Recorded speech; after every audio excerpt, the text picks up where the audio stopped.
30 अप्रैल 1945 Berlin शहर मलबे और धुएं का ढेर बन चुका था। एडोल्फ हिटलर के जेर जमीन बंकर से चंद सौ मीटर के फासले पर सोवियत यूनियन के टैंक गरज रहे थे। नाजी सल्तनत जो कभी पूरे यूरोप पर राज करती थी अब चंद घंटों की मेहमान थी और इसी हंगामे के दौरान तारीख के सबसे बदनाम तानाशाह एडोल्फ हिटलर खुद को गोली मारकर अपनी जिंदगी का खात्मा कर लेता है। लेकिन हिटलर की मौत सिर्फ एक सफाक दौर का खात्मा नहीं थी, यह आगाज था तारीख के सबसे बड़े, सबसे पुरस्कार और सबसे महंगे खजानों का शिकार का। कहा जाता है कि दूसरी जंग अजीम के दौरान नाजियों ने यूरोप के दर्जनों ममालिक को लूटकर इतना सोना, चांदी, हीरे और नायाब आर्ट कलेक्शन जमा कर लिए थे जिसकी मालियत आज के दौर में करोड़ों डॉलर बनती है। लेकिन जब नाजी जर्मनी की हार यकीनी हो गई तो ये करोड़ों रुपए का खजाना रातों रात जमीन निकल गई या आसमान का गई। आखिर ये खजाना कहाँ गया? क्या हिटलर ने इसे किसी खुफिया जेर जमीन शहर में छुपा दिया था? कि ये सोना स्विस बैंकों के अंधेरी तिजोरियों में पड़ा है या फिर अर्जेंटीना के जंगलात में? नाजियों ने इस दौलत से एक नई दुनिया बसा ली थी।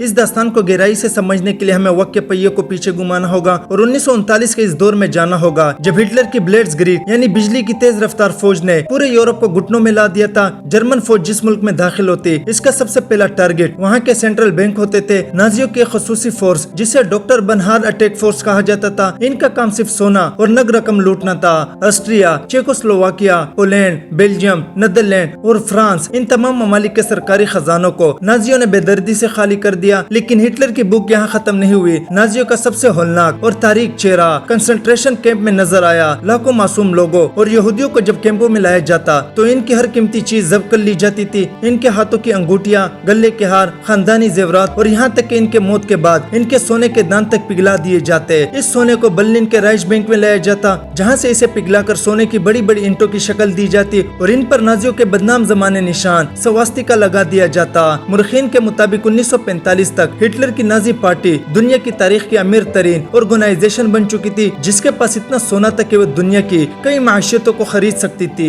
अब सवाल ये था कि जब 1945 में इत्तेहादी फौज अलाइड फोर्स बर्लिन की तरफ बढ़ रही थी तो नाजियों ने इस सोने को कहाँ छुपाया? इसका एक सनसनीखेज जवाब अप्रैल 1945 में मिला। अमेरिकी फौज के जनरल जॉर्ज पैटन की फौज जर्मनी के एक छोटे से गाँव मेरकर्स के करीब से गुजर रही थी। वहाँ उन्हें एक जेरे जमीन नमक की कान मिली। जब अमेरिकी फौज के इंजीनियर ने इस कान के अंदर मौजूद एक बारी फौलादी दरवाजे को बारूद से उड़ाया तो उनकी आंखें पट्टी की पट्टी रह गई। इस अंधेरी कान के अंदर जमीन से सैकड़ों फीट नीचे नाजियों का खुफिया खजाना छुपा हुआ था। वहाँ सोने की 8,500 ईंटें, लाखों की तादाद में बरतानवी और अमेरिकी डॉलर्स और पेरिस के म्यूजियम से चुराई गई दुनिया की नायाब तरीन पेंटिंग्स और आर्ट वर्क मौजूद थे। ये दरियाफ्त इतनी बड़ी थी कि खुद अमेरिकी जनरल आइजनहावर इस कान का मुआयना करने आए। लेकिन यहाँ एक चौंका देने वाला मोड़ आता है। माहिरीन आसार कदीमा और हिस्टोरियन का कहना है कि मेरकस की कान में जो कुछ मिला वो नाजियों के कुल खजाने का सिर्फ 20 से 30% था। तो फिर बाकी 70% सोना कहाँ गया? वो सोना जो बर्लिन बैंक से ट्रेनों में लादा गया था वो कहाँ गायब हुआ?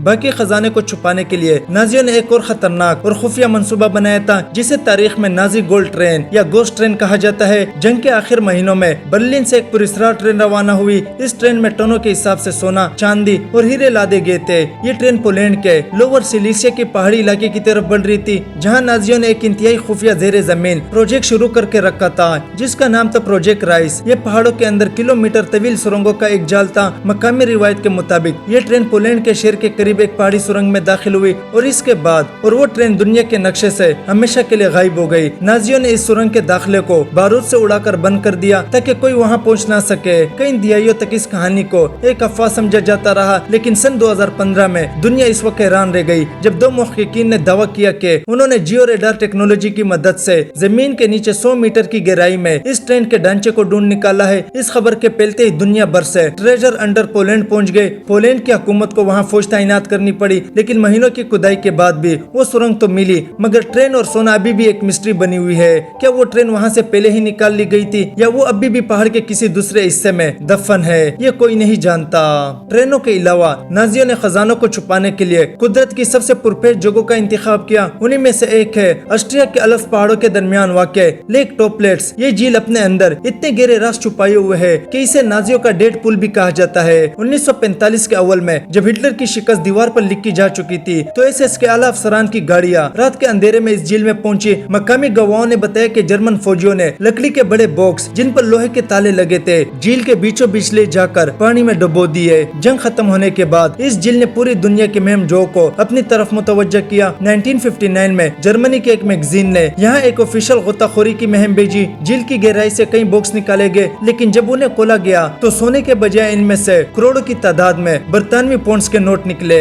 दरअसल ये नाजियों का एक इंतहाई खुफिया मिशन था जिसका नाम था ऑपरेशन बर्नहार्ड। हिटलर का प्लान था कि इतनी बड़ी तादाद में नकली बरतानवी नोट छाप कर बरतानवी माशियत को तबाह कर दिया जाए, लेकिन महमजो का मानना है कि नकली नोट तो सिर्फ एक मोहरा था। असल सोना झील के तह में मौजूद पौधों और लकड़ियों के असल दलदल नुमा जाल में फंसा हुआ है, जहाँ जाना मौत को दावत देने के बराबर है। अब तक इस झील में खजाने की तलाश के चक्कर में कई प्रोफेशनल गोताखोर अपनी जान से हाथ धो बैठे हैं, जिसके बाद ऑस्ट्रियन हुकूमत ने इस झील में बगैर इजाजत गोताखोरी पर सख्त पाबंदी लगा दी। लेकिन तारीखदानों का एक ऐसा ग्रुप भी है जो ये मानता है कि हिटलर का खजाना किसी गार, झील या ट्रेन में मौजूद ही नहीं है। वो सोना तो पहले ही दुनिया के फाइनेंशियल सिस्टम का हिस्सा बन चुका था। जंग के दौरान स्विट्जरलैंड ने खुद को गैर जानिबदार मुल्क करार दिया हुआ था। नाजियों ने इसका भरपूर फायदा उठाया। उन्होंने मकबूजा यूरोप से लूटा हुआ टनों सोना स्विस बैंकों में जमा कराया और इसके बदले ऐसी करेंसी हासिल की जिससे वो जंग के लिए ईंधन और दीगर सामान खरीद सके। जंग के बाद दिहाइयों तक स्विस बैंकों ने इन अकाउंट्स की तफसीलात छुपा रखी। अगरचे 1990 की दिहाई में बैनुल अक़वामी दबाव के बाद स्विस बैंकों ने करोड़ों डॉलर नाजियों के मुस्लिमीन के खानदानों को वापसी की है, लेकिन बहुत से माहिरीन का ख्याल है कि ये असल रकम का सिर्फ एक छोटा सा हिस्सा था। इसके अलावा एक और खौफनाक हकीकत है जिसे रेड लाइन्स कहा जाता है। ये वो खुफिया रास्ता था जिनके जरिए नाजी अफसरान जैसे एडोल्फ आइचमैन और जोसेफ मिगाले जंग के बाद नाम बदलकर लातीनी अमेरिका, खास तौर पर अर्जेंटाइन, ब्राजील और चिली फरार हो गए। वो अपने साथ सोना, नया हीरे और बॉन्ड्स लेकर गए थे। अर्जेंटाइन के जंगलात में नाजियों ने बड़ी बड़ी जायदादें और फ्रंट कंपनियां खरीदी। इसका मतलब यह है कि हिटलर की लूटी हुई दौलत जमीन के नीचे दफन होने के बजाय नाम बदलकर दुनिया के बड़े बड़े बिजनेस और प्रॉपर्टीज में इन्वेस्ट कर दी गई, जिसे आज कानूनी तौर पर ट्रेस करना नामुमकिन हो चुका है। अब यहाँ एक अहम सवाल ये पैदा होता है कि खुद एडोल्फ हिटलर की जाती दौलत कितनी थी। हिटलर आवाम के सामने प्रोपेगेंडा करता था कि वो एक गरीब और सादा इंसान है जिसका कोई बैंक अकाउंट नहीं और वो सिर्फ एक सरकारी तनख्वाह पर गुजारा करता है, लेकिन ये तारीख का एक बहुत बड़ा धोखा था। हिटलर ने अपनी सोनो हयात मेरी जद्दोजहद की रॉयल्टी से करोड़ों डॉलर कमाए। जर्मनी में नाजी दौर के दौरान ये किताबार नई शादीशुदा जोड़े और हर फौजी को खरीदना लाजमी थी, जिसका पैसा सीधा हिटलर की जेब में जाता था। इसके अलावा हिटलर ने जर्मन हुकूमत की तरफ से छापे जाने वाले हर डाक टिकट अपनी तस्वीर इस्तेमाल करने के बदले भारी रॉयल्टी वसूल की। हिस्टोरियन के मुताबिक हिटलर का खुफिया स्विस बैंक अकाउंट था जिसमें जंग के दौरान तकरीबन 1.1 बिलियन रेश मार्क्स मौजूद थे, जो आज के दौर में अरबों डॉलर बनते हैं। आज हिटलर की मौत को 80 साल से ज्यादा का अरसा बीत चुका है। नाजी सल्तनत मिट चुकी है और दूसरी जंग अजीम की यादें धुंधला गई है, लेकिन नाजी गोल्ड और हिटलर के गुमशुदा खजाने का जादू आज भी सर चढ़कर बोल रहा है। हर साल दुनिया भर से हिस्टोरियन, साइंसदान और मेम जो अपनी जान खतरे में डालकर यूरोप के घने जंगलात, तारीख गारों और गहरी झीलों के खाक छानते हैं, वो इस उम्मीद पर निकलते हैं कि शायद तारीख का सबसे बड़ा जैकपॉट इनके हाथ लग जाए। ये वीडियो अच्छी लगे तो लाइक करें एंड सब्सक्राइब करें। Thank you.